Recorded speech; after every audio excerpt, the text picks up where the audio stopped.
Oke,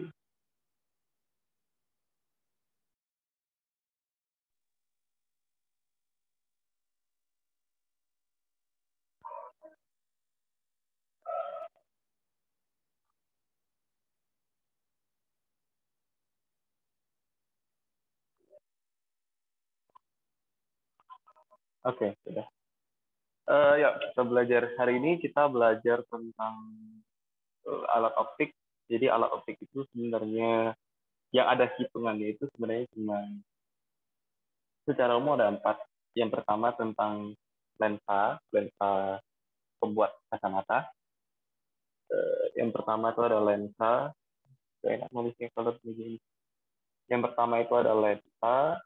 Yang kedua itu lensa pada kacamata. Jadi kakak tulisnya apa ya? Lensa kacamata gitu. Lensa kacamata. Yang kedua itu ada tentang loop, kata pembesar. Yang ketiga ada tentang mikroskop. Kalau mikroskop kayaknya dari SMP deh. Kalau 4, terakhir itu tentang teropong. Tapi yang teropong yang kakak kasih soalnya itu teropong bintang. Karena itu yang ya quite sering muncul ya. Atau yang sering kita dengar teleskop. Nah, teleskop itu teropong bintang. Teleskop. Kalau teleskop atau teropong sama kayaknya ya. Teleskop itu teropong bintang yang kita bahas. Teropong panggung, teropong yang lain-lain itu ya nanti tak kasih tahu rumusnya aja ya. Karena juga nggak hafal. Oke, yang pertama tentang kacamata dulu.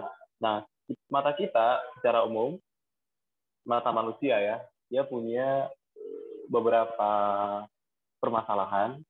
Yang umumnya itu ada 2, yaitu yang namanya rabun. Rabunnya ada rabun jauh. Rabun jauh itu istilah kerennya itu miopi. Terus ada namanya rabun dekat. Rabun dekat itu nama lainnya adalah hipermetropi. Gitu. Rabun jauh artinya apa? Artinya dia nggak bisa lihat sesuatu yang jauh banget gitu. Jadi ya, ini pakai kacamata nggak? Iya, pakai, Kak. Minusnya berapa? 2,25. Oke, lumayan lah ya, minus 2,25. Berarti minus itu, kakak jujur nggak tahu sampai sekarang, minus itu menandakan apa? Kalau ditanya, minus berapa sih? Kakak masih belum tahu.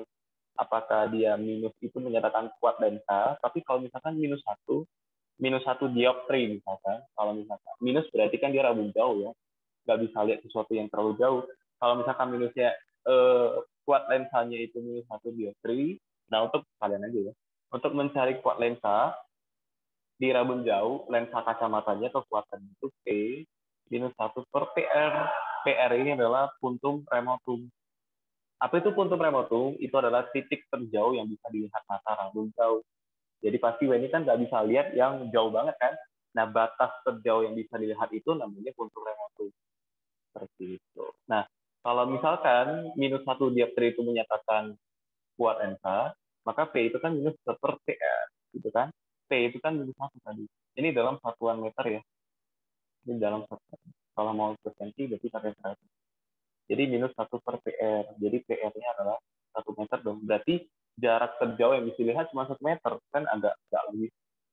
Jadi kakak sampai sekarang masih belum tahu minus itu apa sih satuannya. Kalau ditanya ke orang yang pakai kacamata, orang itu juga nggak tahu kan. Gitu. Oke, Wendy tahu nggak minus 1 itu artinya minus 1 apa? Gitu, menandakan apa? Tahu nggak Wendy? Kurang tahu sih, Kak. Nah, itu. Jadi kakak juga sampai sekarang masih, kalau nanyain orang itu, minus 1 tuh minus 1 apa? Gitu. Ya oke, minusnya minus 1 atau minus 2,25. Tapi itu apa? Apanya? Apakah lensa kacamatanya, atau jarak terjauh yang bisa dilihat, atau bagaimana? Dan kenapa juga itu minus? Gitu. Kalau di fisika yang kita hitung ini, minusnya oke, minus 1 dioptri. Minus menandakan kuat lensa atau lensa cekung. Gitu ya. Kenapa sih? Karena fokusnya negatif kan. Kalau lensa cekung itu fokusnya negatif. Kuat lensa itu kan super. Jadi kalau di mana-mana kalau ada di lensa atau di cermin, namanya kuat lensa biasanya. Kuat lensa itu super F, super fokus.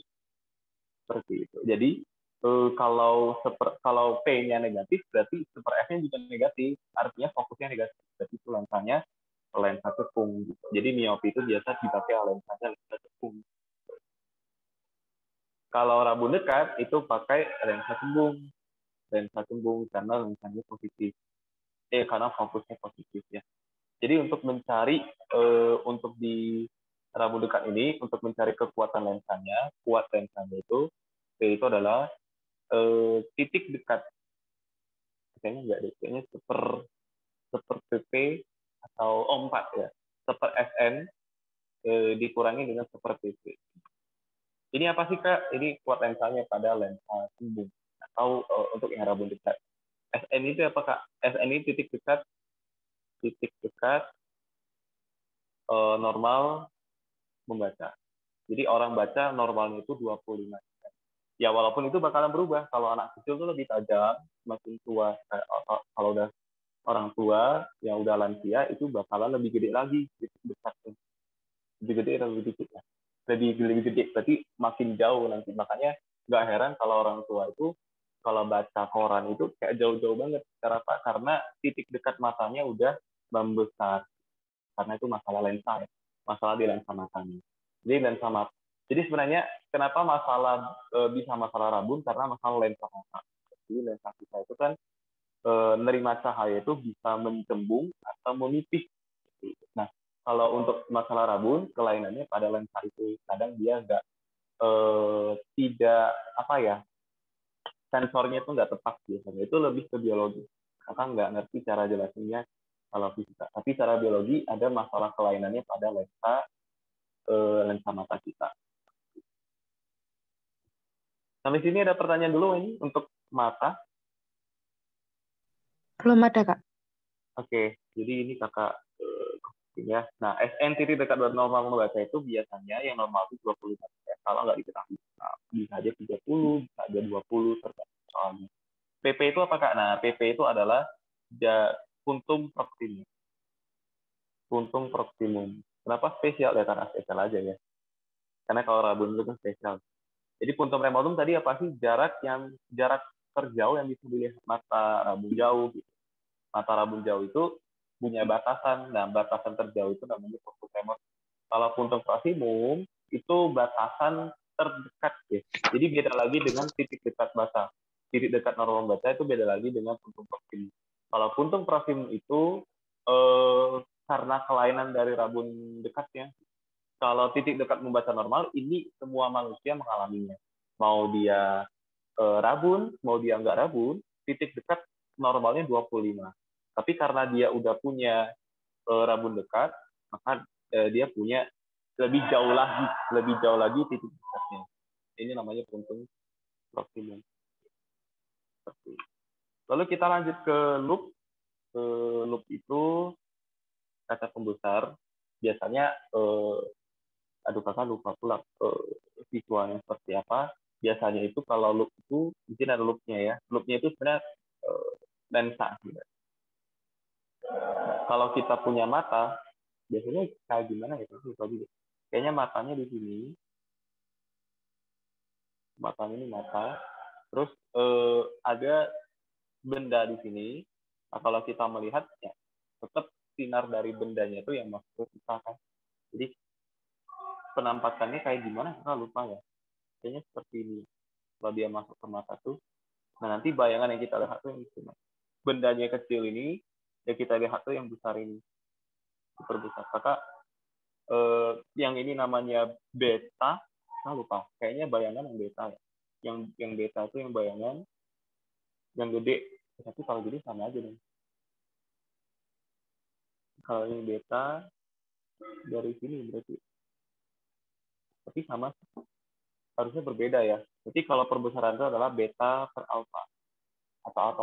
Beta itu sudut penglihatan bayangan gitu, perbesarannya terhadap sudut yang kita lihat dari bendanya. Kakak lupa masalah ini di sini. Itu figuralnya. Tapi kalau udah sampai ke soal-soal itu udah nggak ada lagi. Biasanya langsung ke ini. Gitu. Nah, untuk cara lainnya lagi untuk mencari perbesaran dari loop ini itu adalah SM per fokus. SN secara umum, SN per fokus, tapi biasanya dibeda-bedain lagi untuk mata yang berakomodasi dan yang tidak berakomodasi. atau akomodasi max dan akomodasi minimum. Apa bedanya Kak? Akomodasi itu seperti ini. Mata berakomodasi itu ya matanya fokus gitu. Berakomodasi atau berakomodasi maksimum ketika misalkan kita ambil pulpen, kita letakkan di depan mata kita lihat pulpennya, nah itu mata kita lagi berakomodasinya pada pulpen. Nah kalau kita lihat di bagian belakang pulpennya, itu kan pulpennya kayak ada dua gitu kan. Nah berarti mata kita tidak berakomodasi pada pulpen. Akomodasi kayak itu sih fokus aja, kayak kita lagi pakai fokus kamera HP, kayak gitu, itu namanya akomodasi, kemampuan akomodasi dari mata. Jadi untuk mata berakomodasi maksimum, untuk akomodasi yang maksimum, perbesarannya itu adalah SN per F, kalau nggak salah ditambah 1. Kalau akomodasinya minimum atau tidak berakomodasi, biasa M-nya itu adalah SN per F doang. Gitu. Nah, kalau akomodasinya pada sesuatu Kak, yang kayak tadi kita contohin, yang akomodasinya pada ini, pada pensil. Gitu. Kalau akomodasinya pada jarak tertentu, pada jarak X misalkan, dari mata kita, maka perbesarannya adalah SN per F ditambah SN per X. Apa sih SN ini Kak? SN itu yang kayak tadi, yaitu titik cut baca normal, yaitu 20. Itu aja sih kalau untuk loop. Sampai sini ada pertanyaan ini? Belum ada Kak. Oke, jadi jujur kakak agak kurang kalau masalah alat optik. Karena kakak dulu belajarnya juga gitu, rumus, karena jarang keluar. Ayo kita lanjut ke mikroskop. Nah, mikroskop agak sedikit ribet dan lupa sebenarnya. Mikroskop. Nah, apa itu mikroskop? Ya, mikroskop itu ya sama halnya seperti lensa, sama halnya seperti loop untuk memperbesar preparat atau objek yang kita melihat atau kita lihat. Perbesarannya ya nggak nanggung-nanggung. Perbesarannya bisa sampai 100 kali, 200 kali, 1000 kali, seperti itu mikroskop. Jadi karena perbesarannya besar, maka dia bisa melihat sesuatu yang kecil. Gitu. Jadi bisa melihat sampai tahap mikroskopik. Biasa makanya namanya mikroskop. Seperti itu. Nah, penampakannya seperti apa? Kalau penampakan mikroskopnya secara fisiknya itu ya pernah lihat lah ya mikroskop. Tapi untuk penggambaran pembentukan bayangan itu agak berbeda. Jadi mikroskop di dalamnya ada dua jenis lensa, yaitu pertama ada lensa okuler dan ada namanya lensa objektif. Gitu. Salah satu dari ini namanya loop. Kakak lupa, kayaknya okuler yang loop kalau nggak salah. Salah satunya sebagai kaca pembesar. Gitu. Kayaknya si okulernya yang loop. Ingat nggak nih? Mana yang loop? Aku lupa. Lupa juga Kak. Lupa juga, ya. Kayaknya ngasih okuler yang menjadi loop, ya pembesar. Okuler itu yang pertama kali kita lihat di mikroskop. Jadi kalau kita letakkan mata kita tuh di mikroskop, nah lubang pertama kali itu kan kayak ada lensa gitu kan. Nah itu lensa okulernya. Gitu. Kayak gini kita menggambarkan lensa okuler di sini objektif. Ini okuler, ini objektif ya. Nah, karena lensa ya pasti punya fokus. Kita anggap di sini fokus objektif. Ini 2 kali fokus objektif. Ini fokus objektif juga. Ini 2 kali fokus objektif. Ya okuler Kak, kita misalkan fokusnya di sini FOK dan misalkan di sini FOK. Yang 2 kali FOK kayaknya nggak kepake. Nah kalau misalkan bendanya dari sini, bendanya mau kita lihat di sini, maka sinar dari benda itu yang melalui objektif dulu. Nah dia melalui objektif itu lensanya lensa cembung, lensa cekung, ya, cembung, lensa cembung. Jadi dia sinarnya datang, sejajar subuh utama dibiaskan ke fokus. Ya. Terus sifat keduanya ambil yang ini aja. Tapi boleh sih sinar menuju fokus, nanti dibiaskan sejajar subuh utama. Kira-kira di sini ya. Tapi kan agak jauh ya. Ini gede, kayak gini aja. Sinar datang sejajar subuh utama, pantulnya ke fokus. Sinar datang menuju fokus. Oh, masalah fokusnya ya, bukan masalah bendanya. Oke. Sejajar subuh utama, pantul ke fokus, pantulnya sejajar. Nah, kira-kira di sini kan. Ini masih bayangan yang pertama. Nah, bayangan ini yang dilihat oleh lensa okuler sebagai benda. Nah, sebagai benda apa? Sebagai benda yang berada di bagian sisi. Kalau kita balik nih, kalau layar HP ini dibalik, kan kayak gini kan. Nah, jadinya kayak mana tuh, Kak? Ya, jadinya ya yang dilihat dari si benda ini sebagai lensa cekung. Kebalikannya. Gitu. Karena kan dia terbalik. Jadi kalau kita balik tuh jadi lensa cekung. Nah, lensa cekung itu sebenarnya gimana? Sinar datang sejajar sumbu utama jadi sini aja ya. Sinar datang sejajar sumbu utama dibiaskan seolah-olah menuju fokus ke situ kan, fokus okuler. Nah, biasanya kalau lensa cekung itu pembentukan bayangannya kan yang perpanjang ini yang kemarin kita bahas. Nah, perpanjangannya. Terus satu lagi, sinar kalau ini biasa langsung ke pusat kelengkungan bisa ya. Kayak ini kemarin itu. Ya, betul. Memang ada sifatnya kakak yang ketinggalan. Jadi ada kayak di sini ya. Nah, gambarnya agak kurang jelas tadi di sini. Nah, gitu. Jadi kalau di lensa cekung itu betul ya. Jadi kayak di sini nanti makin besar. Kalau di lensa cekung itu sifat bayangannya kan maya tegak diperbesar. Jadi kalau di lensa ini bayangannya makin besar. Nah, ini bayangannya dilihat oleh mata kita nantinya. Seperti itu. Nah, yang disebut sebagai panjang dari mikroskop itu adalah ini. Jarak dari objektif ke okuler itu namanya panjang dari mikroskop. Jadi sebenarnya panjang mikroskop secara fisik yang kita lihat tuh emang dari gimana ukurnya, Kak? Dari atas ke bawah kan? Enggak. Jadi kalau secara fisika yang namanya panjang mikroskop itu jarak antara objektif dengan okuler. Jadi kalau ada tabung itu yang mata kita lihat di sini kan ada tabung gede itu ya. Nah, tabung ini yang namanya sebagai panjang mikroskop. Simbolnya biasa ditulis di panjang mikroskop. Gitu. Nah, panjang mikroskop kalau kita lihat di sini itu sama dengan apa? Sama dengan bayangan dari okuler. Berarti dari sini ke sini kan bayangan okuler. Mana ya di sini S aksen okuler. Kalau di sini apa sih? Itu adalah jarak OK, jarak OB ya, jarak OB. Jadi jarak OB atau jarak bayangan? Kalau dari sini ke sini itu jarak apa ya? Kalau bayangan dari siapa? Bayangan dari okuler. Tapi kalau bendanya dari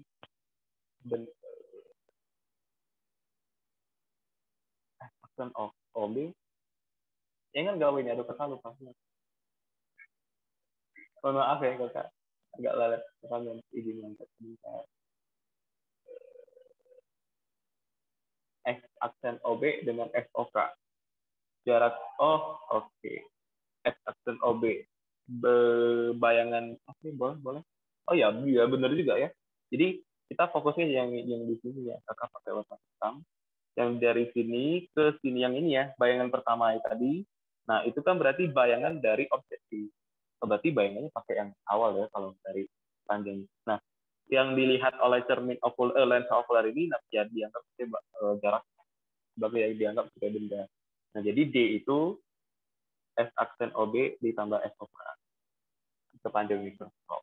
Gitu. Nah, biasanya kalau alat optik itu biasa ditanya perbesaran. Nah, perkara dia ada dua lensa, perbesarannya ya ada dua.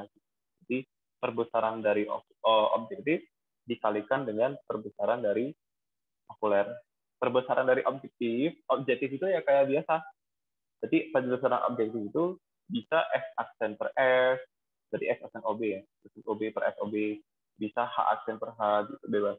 Tapi biasanya yang dipakai itu S aksen OB. Terus SOK itu, nah kalau okuler perbesaran karena okuler itu loop, maka perbesarannya pakai perbesaran ini loop, maka SN per F. Ini secara umum. Nah, nanti dibagi-bagi lagi. Kalau untuk mata, tulisnya ini secara umum ya. Gitu. Jadi untuk ini kakak tulis di sini ya. Jadi untuk mata berakomodasi maksimum, maka perbesarannya itu adalah ya perbesaran objektif tetap S aksen OB per SOB. Nah, kalau perbesaran okulernya itu jadinya SN per F ditambah 1. Karena apa? Itu loop. Sorry.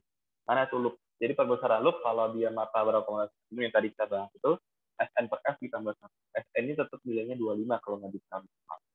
Yang kedua, kalau matanya berakomodasi minimum atau tidak berakomodasi, maka perbesarannya adalah X aksen OB per S OB dikalikan dengan SN per F. Gitu. Nah, kalau dia, tapi kayaknya nggak ada berakomodasi pada jarak ini, nggak ada kayaknya. Karena kita lihat itu kan melalui satu lubang doang kan. Jadi nggak bisa kita fokusnya pada jarak tertentu. Gitu. Jadi biasanya perbesaran mikroskop yang seperti ini. Nah, ada lagi, ya, kalau untuk mata berakom ini untuk akomodasi maksimum. Nah, panjang mikroskop yang dilihat oleh mata berakomodasi maksimum. Kalau akomodasinya tidak maksimum atau minimum, atau tidak berakomodasi, maka S aksen, ingat, SOK ini dia bakal sama dengan FOK. Akomodasi. Jadi fokus yang dilihat itu sama dengan jarak dari okuler, jarak benda okuler. Itu uniknya di situ. Jadi D itu adalah S aksen OB ditambah FOK. Nah, ini panjang mikroskop untuk mata yang tak berakomodasi. S aksen OB ditambah FOK. Udah, mikroskop itu doang. Jadi untuk pembentukan bayangan mikroskop yang penting di sini. Yang penting harus bisa mencari pembentukan bayangan pada mikroskop. Nah, kalau udah bisa, ya rumus-rumusnya udah gampang. Mikroskop nggak macam sih, cuma perbesaran sama panjang mikroskop. Gitu. Jadi dengan syarat harus diingat kalau akomodasi yang minimum, ini yang penting. Jarak okuler itu sama dengan fokus okuler. Sampai sini ini paham? Paham ini? Iya, paham, Kak. Oke. Kalau gitu kita lanjut ke teropong. Tapi kalau teropong kita bahasnya cuma teropong bintang. Nah, sama kalau di teropong itu teropong atau teleskop, di kakaknya bahas teropong bintang. Nah, kalau di teropong bintang, ya teropong untuk melihat bintang. Teropong untuk melihat benda-benda di luar angkasa. Nah, biasanya langsung aja perbesarannya biasanya gitu. Dan ada panjang dari teleskop atau teropong. Untuk mata berakomodasi maksimum, maka perbesarannya itu adalah Fock per Fock. Dulu kalau SMP itu suka banget hafalnya kayak di Fock per Fock, SOK dulu. Kalau dia tidak berakomodasi baru Fock per Fock gitu. Jadi kalau di mana-mana hafal aja. Kalau di mana-mana kalau akomodasinya minimum atau tidak berakomodasi, SOK-nya sama dengan FOK. Makanya dari situ muncul perbesarannya jadi apa? FOK fokus objektif dibagi fokus. Gitu. Ini untuk teropong bintang. Nah, untuk panjang dari teropong bintangnya itu ada pembentukan bayangannya harusnya, tapi kakak nggak pelajari itu. Jadi untuk pembentukan untuk panjang dari teropongnya, untuk panjang teropong kita bagi dua lagi. Untuk akomodasi yang maksimum, maka panjangnya adalah X aksen OB ditambah FOK. Kalau dilihat kayak yang mikroskop tadi ya. Kalau dia akomodasi minimum juga sama, ingat aja FOK-nya sama dengan FOK. Gitu. Jadi fokusnya sama dengan jarak dari okuler. Jadi bayangannya panjang mikroskopnya adalah X aksen OB ditambah FOK. Seperti itu. Nanti kalau yang teropong bumi, teropong panggung gitu-gitu, itu dihafal aja ya. Jadi kalau misalkan mau ditulis sekarang, kakak kasih teksturnya. Kalau untuk teropong bumi, atau teropong apa sih namanya? Teropong bumi kan ditulis teropong bumi. Nah, kalau teropong bumi, perbesaran untuk mata akomodasi maksimum, perbesarannya ya. Untuk perbesarannya, dibagi dua lagi. Kalau matanya akomodasi maksimum, maka perbesarannya itu adalah FOB per FOK. Mirip ya? Jadi kalau panjangnya agak berbeda sih. Jadi kalau panjang dari teleskopnya bagi dua juga. Ada namanya mata berakomodasi. Kalau untuk mata akomodasi maksimum, panjangnya ini yang ada 4 itu. FOB ditambah 4 FP, lensa pembalik, nah itu istilah khasnya, ditambah FOK. Nah, kalau untuk perbesaran yang minimum, ya seperti biasa. Untuk mata akomodasi minimum, ingat aja FOK-nya sebenarnya FOK di mana-mana kayak gini. Mau dia lihat mikroskop, teropong, FOB per FOK, FOK per FOK. Kayaknya gampang dihafal kalau dia berpola ya. Jadi kalau mata berakomodasi minimum, ganti aja FOK-nya jadi FOK. Jadi cara hafalnya, hafal salah satu aja. Kalau akomodasi minimum, FOK-nya sama FOK. Itu FP ditambah FOK. Ini untuk teropong bumi. Teropong bumi istilahnya teropong, bukan teropong panggung, teropong bumi.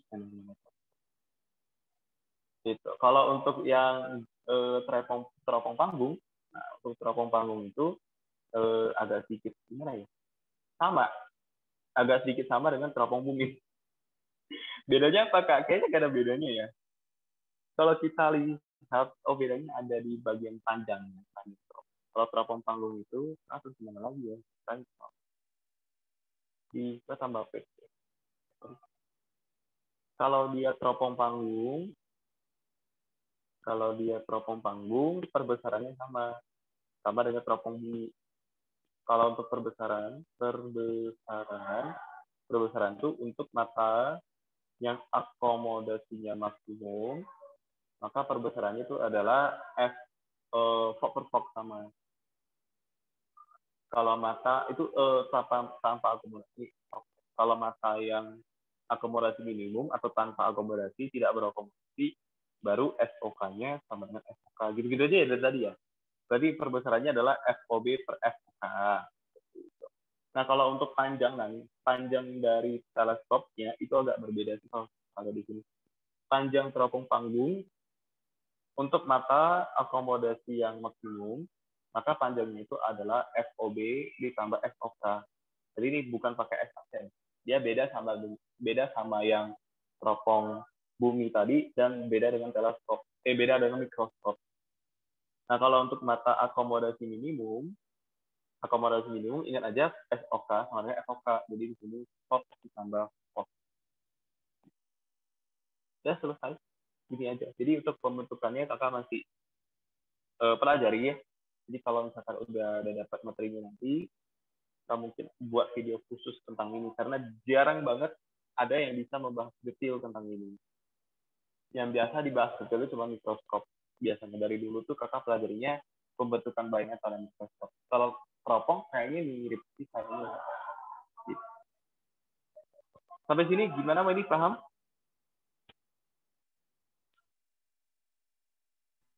Iya, paham, Kak. Oke. Kalau gitu kita latihan. Mau kita latihan soal sekarang atau ini buat sendiri? Atau gimana?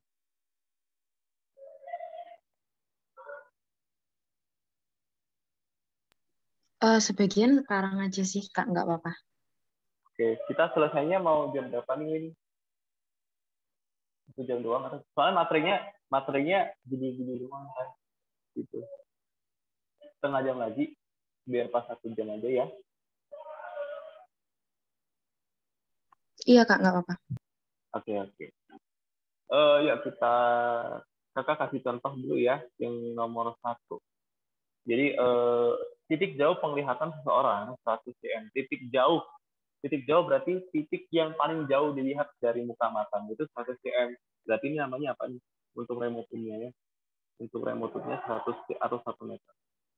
1 meter. Orang ini memerlukan kacamata dengan lensa yang dayanya berapa? Ya udah gampang. Jadi P itu adalah minus 1 per PR. Gitu.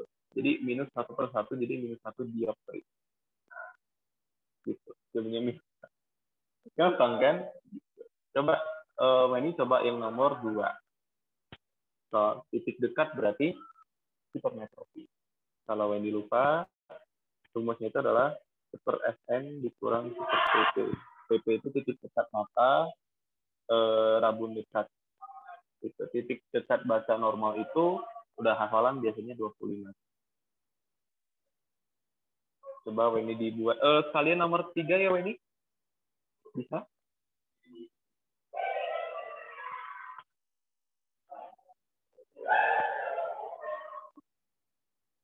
Oke Wendy? Aman nggak? Iya, Kak. Oke. Kakak pikir nge-lag. Memang nge-lag sih. Suara kamu tunggu 5 detik gitu baru muncul. Ini memang gitu kalau online. Nggak, jadi nggak pakai wifi di sini. Ya, jadi gak HP dong. Kami dong sebentar ya. Kayak gimana nih? Push. Ini kelihatan lah mukanya.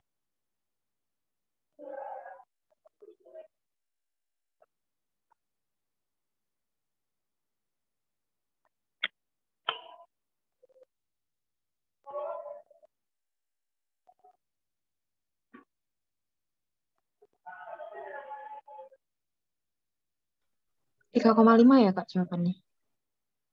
Nomor 2 kita cek. Jadi oke. Kalau kita pakai 1 berarti ini kan untuk meter. Berarti kalau kita pakai cm ya 100 cm per 25 cm dikurang 100 cm per pp-nya 200 cm. Jadi p-nya adalah 4 cm dikurang 0,5. cm-nya habis ya. Dikurang 0,5 jadi ya betul 3,5. Ya betul. Eh ini pilih deh mau bahas nomor berapa. Bentar Kak, saya cek dulu. Oke.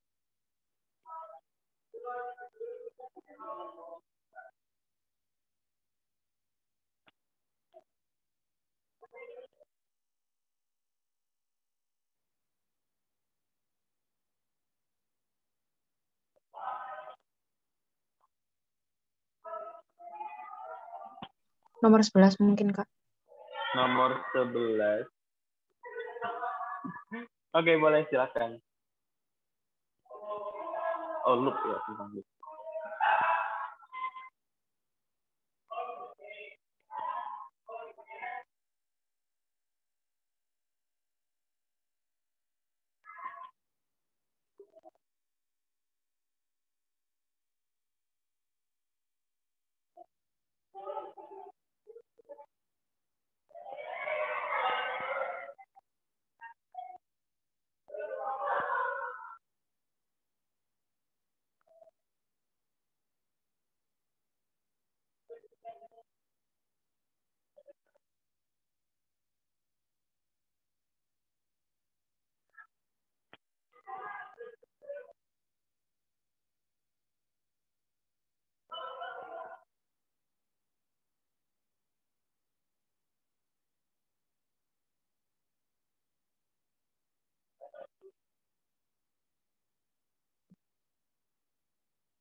Sepi sih, belum banget.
Sih spoiler sedikit ya. Jadi kalau ada kata-kata bayangan akhir, untuk mencari jarak bayangan akhir ya pakai, karena lo itu lensa sembung, tetap pakai ini kalau mau nyari ini dan bayangan akhir.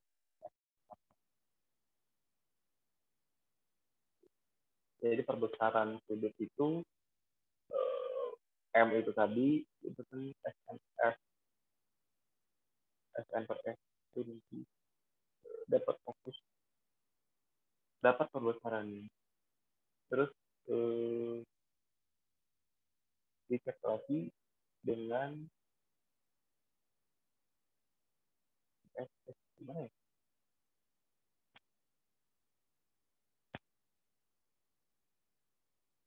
S1 2/3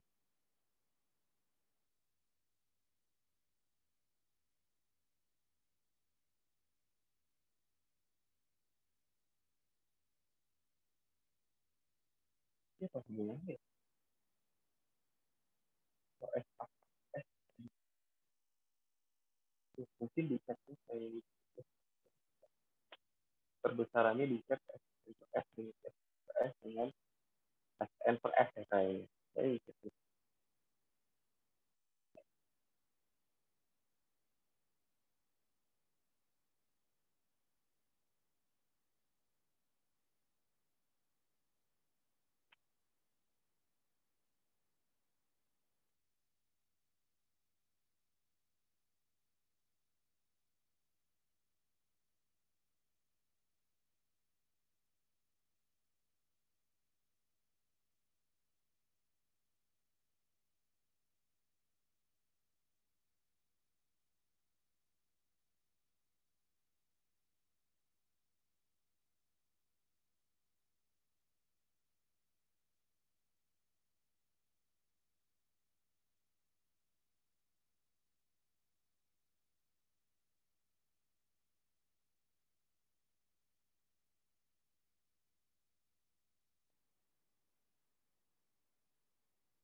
Sepi banget. Halo Kak. Ya gimana ini? Dapat Iya jawabannya? udah Kak. Jawabannya apa? Iya. 1, 2, 3. 1, 2, 3. Terus ini keren banget. Duh, ada kelas sekolah lagi. Ada orang gitu.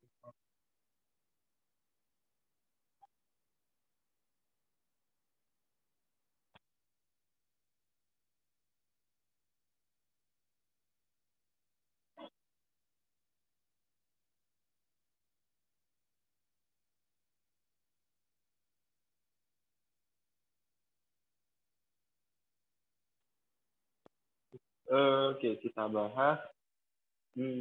Jawabannya 1, 2, 3. Seorang peneliti sedang meriksa daun menggunakan lensa sembung yang jarak fokusnya 25/3 loop ya, cukup besar. Manakah pernyataan yang benar? Perbesaran sudut sama dengan 4 bila bayangan akhir benda sejauh bayangan akhir benda itu sejauh 25. Jadi tandanya apakah tanda bedakan dengan yang kedua ya, perbesaran sudut bila bayangan akhirnya ditanggung.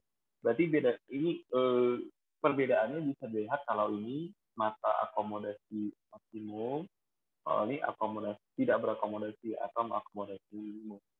Itu aja. Jadi kalau untuk mencari perbesaran itu udah simpel, SN per F doang. Jadi yang nomor satu itu perbesaran sudutnya adalah SN tambah 1. SN-nya bisa dihafal 25, per fokusnya 25/3, tambah 1 jadinya 4. Kalau yang kedua itu M itu SN per F aja karena dia tidak berakomodasi. Jadi 2/25/3, 1/2 aja betul. Jadi kemungkinannya cek aja 4 gitu. Kalau nggak cek 4, ya cek 4 sih biasanya kalau ini. Tapi nggak apa-apa, kita bahas. Yang ketiga, kakak buat di sini, kekuatan yang sesembung adalah 12. Kekuatan itu ingat tadi, kekuatan yang satu super F, super dari situ. Satu ini untuk meter ya. Jadi kalau fokusnya itu cm di sini, pakailah yang 100. Jadi 100 cm per 25/3 cm. Gitu. Jadi ini 100 cm per 25 cm dikali 3 ya, betul, dikali 3 ya. Jadi cara cm-nya jadi 4 kali 3 12. Biar betul. Kalau 3 betul, cara dia 4 lagi. Jarak bayangan nyata adalah di 25/3 cm, kita jarak kembali 50/3. Ya udah. Misal diketahui F, kita nyari F gitu ya. Jadi super F itu super F ditambah super F. Jadi seper 25/3 cm, 1/25 cm sama dengan 1 per jarak yang diketahui 25/3 juga cm ditambah dengan super F. Ini lensanya lensa cembung, harusnya positif. Jadi kalau kita pindah ke sini, ya betul lensa positif. Jadi super F-nya 0, berarti F-nya harusnya tak hingga ya. Jadi kalau lensa cembung, kita kan punya sifat kemarin nih, kira-kira kita buktikan. Kalau bendanya terletak pasti fokus, maka tidak terbentuk bayangan.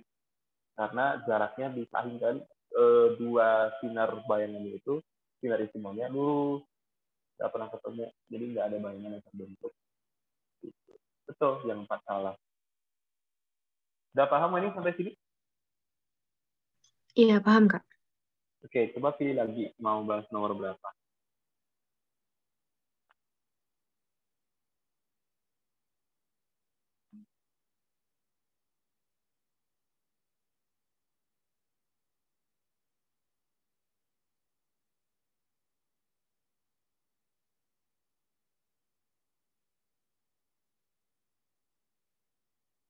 14 mungkin, Kak. 14. Oke. Mau dicoba dulu ini? Iya, Kak. Oke, silakan. Kalau soal ini, soal tipe ini, banyak alat soal aja ini. Karena kalau nggak dilatihan soalkan, lupa rumusnya. Kalau untuk mikroskop, nggak apa-apa sih, mikroskop itu harus wajib ya. Harus bisa menggambar pembentukan bayangan. Harus. Jadi dari situ lebih gampang nanti.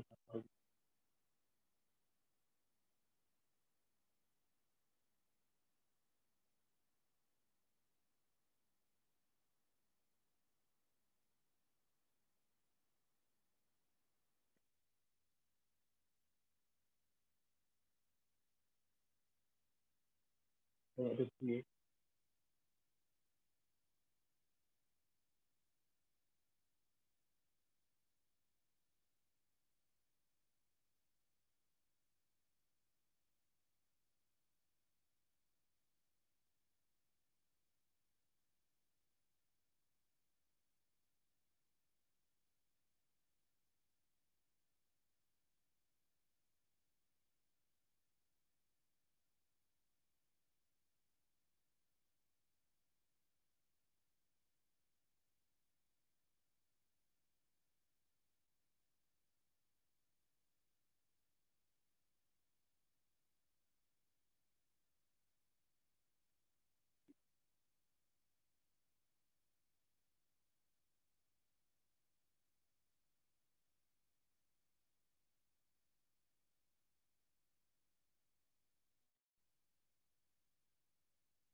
Wendy, halo.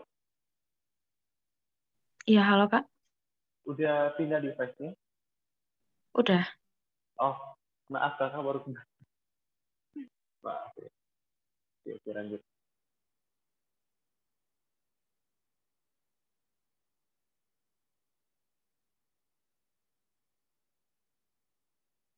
Masih kelak Wendy? Enggak kan? Enggak, Kak. Mantap.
Udah, Kak.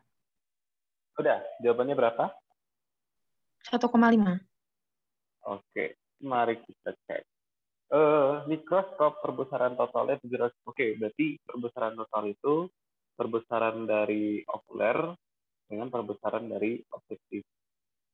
Itu kan dikali dengan MOK. Di mana ingat objektif itu yang biasa S aksen per S, H aksen per H bebas.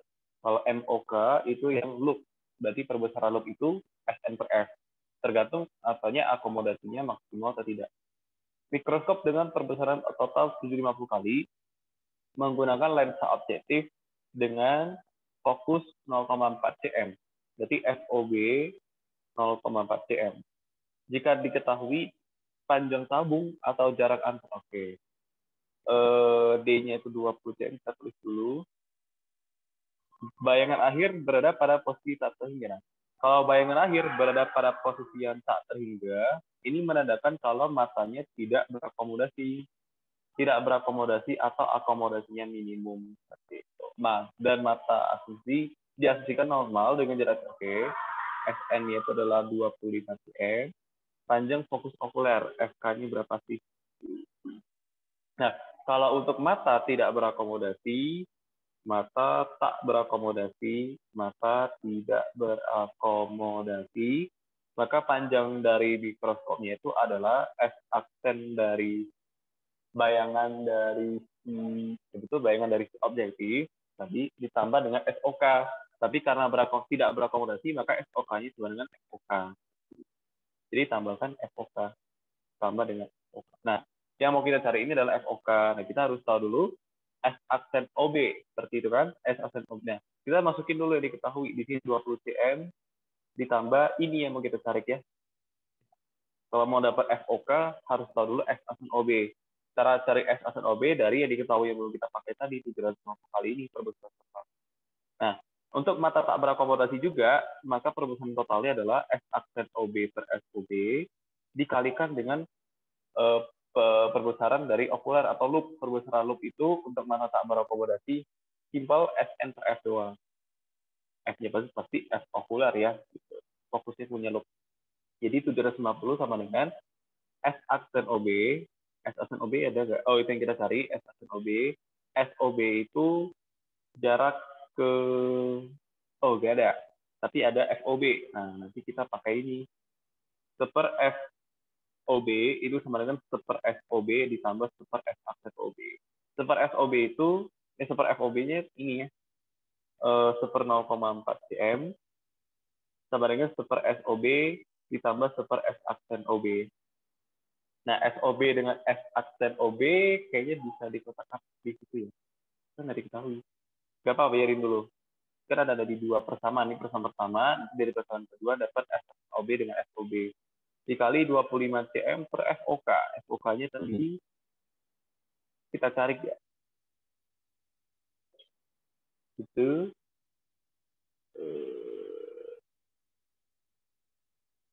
iya ya, fokus okulernya yang ditanya. Berarti mana ya kok jadi kalau kita masukin ya dapat nanti.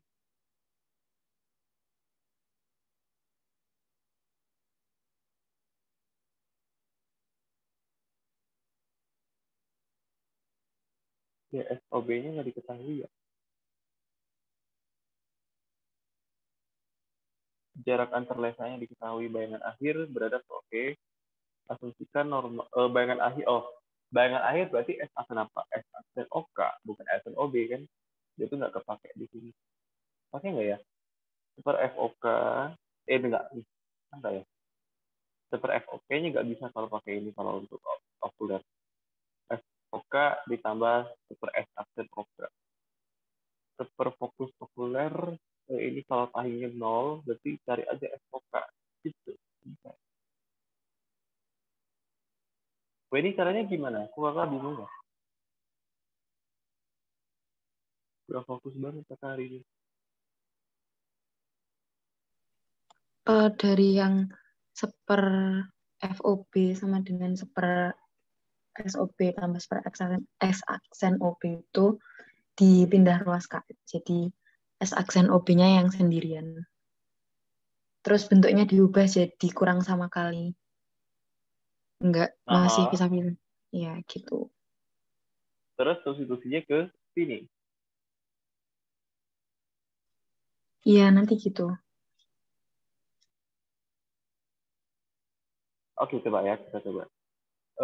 Sama yang itu, Kak. But, Yang D-nya itu dijadikan bentuk S aksen OB sama dengan oh, gitu.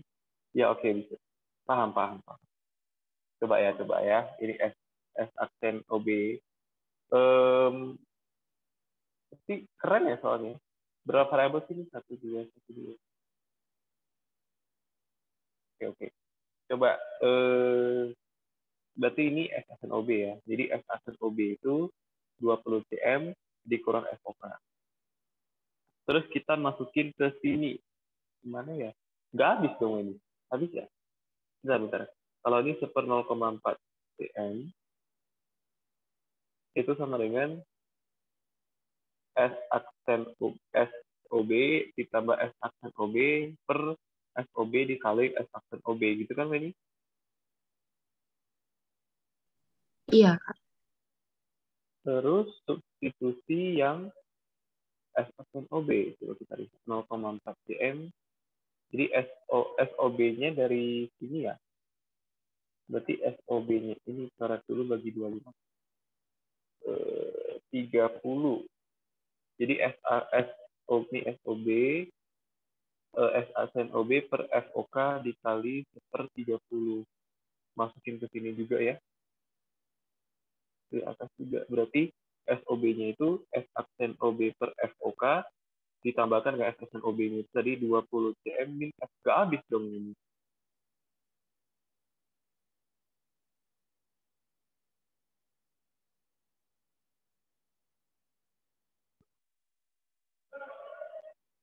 Ya kan? Nah, ini gimana cara habisinnya?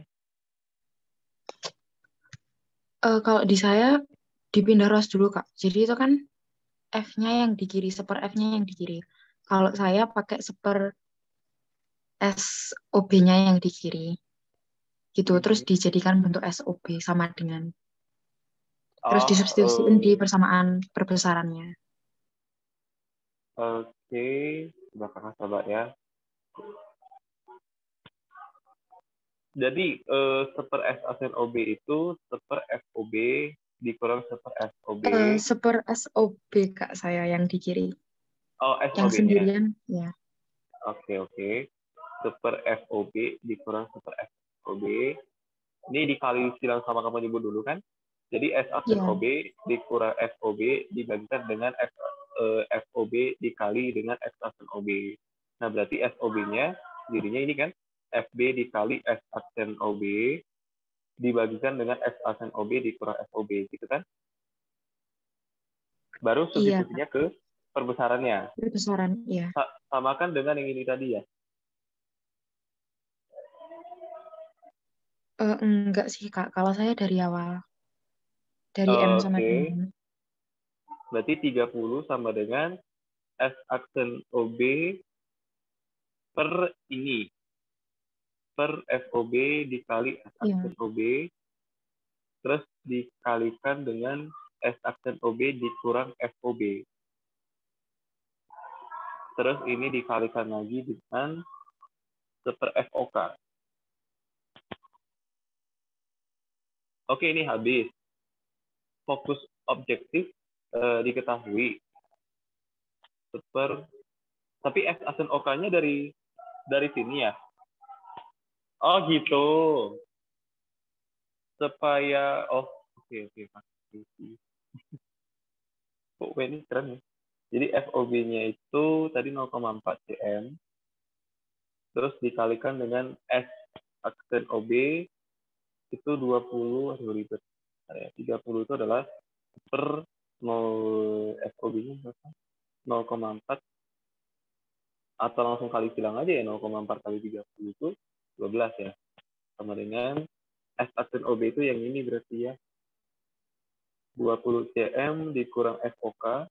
Oh, ininya biar habis ya.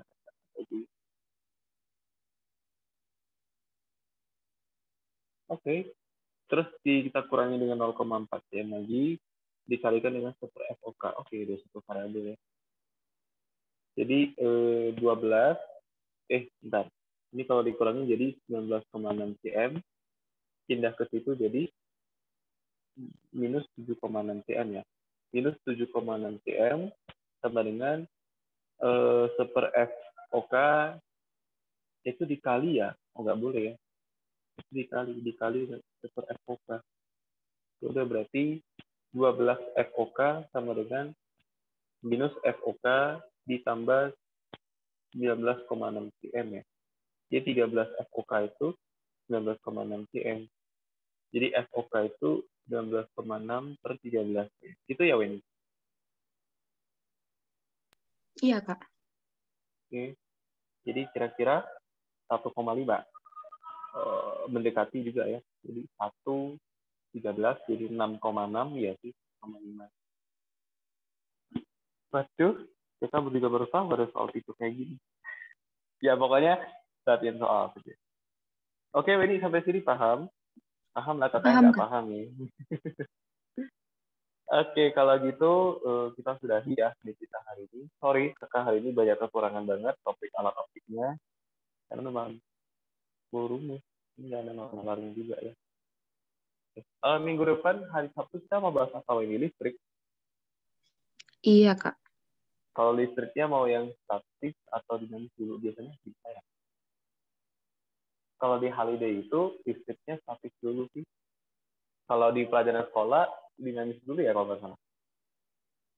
Iya, kalau di sekolah dinamis dulu. Jadi mau gimana ini? Dinamis atau statis dulu? Statis dulu aja, Kak, mungkin. Soalnya saya belajarnya juga gitu dulu. Oke. Ya, kita ikutin holiday juga ya. Dari statis dulu.